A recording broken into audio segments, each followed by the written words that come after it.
چند دن پہلے اس کے موبائل پر انجان نمبر سے کال آنے لگی۔ اس نے سوچا کہ شاید کسی دوست یا جاننے والے کی کال ہوگی۔ کال ریسیو کر لی، لیکن دوسری طرف سے مردانہ آواز سنتے ہی رانگ نمبر کہہ کر کال بند کر دی۔ بس وہ دن ہے اور آج کا دن، میسیجز اور کال کا ایسا تاندہ باندھا جو رکنے کا نام ہی نہیں لے رہا تھا۔ کال تو اس نے کوئی ریسیو نہ کی، مگر میسیجز پڑھتی رہی۔ نام پوچھا جاتا، فون اٹھانے پر اصرار کیا جاتا اور اس کی آواز کی خوبصورتی کی تعریف کی جاتی، اپنے بارے میں بتایا جاتا۔ جواب نہ دینے کے باوجود میسیجز اور کالز کا سلسلہ مستقل مزاجی سے جاری رہا۔ یہ فاطمہ بیٹی کے لیے نیا تھا، ایک چھوٹی سی عمر کا انجان سا احساس تھا جسے وہ خود بھی سمجھنے سے قاصر تھی۔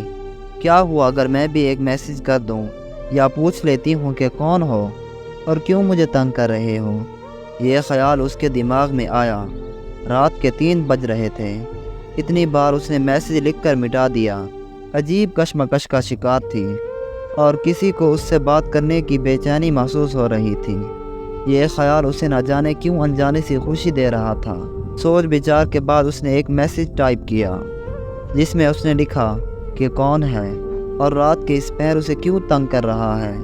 ہاں کوئی بات نہیں، ایک میسیج ہی تو ہے اور پوچھ لینے میں کیا حرج ہے۔ اس نے خود کو تسلی دی۔ بٹن دبانے ہی لگی تھی کہ اچانک ایک چہرہ اس کے دماغ کی سکرین پر آ گیا۔ میری بیٹی تو میرا مان ہے، یہ جملہ جو اس کے بابا اس کا ماتھا چومتے ہوئے اکثر دہرایا کرتے تھے۔ اس کے حلق میں کانٹے چبھنے لگے۔ بیٹیاں جب معاشرے میں سر جھکا کر چلتی ہیں تب اس کے بھائی اور بابا سر اٹھا کر چلنے کے قابل ہوتے ہیں۔ شفقت اور محبت سے کہا گیا بابا کا ایک اور جملہ دل کی تار چھیڑ گیا۔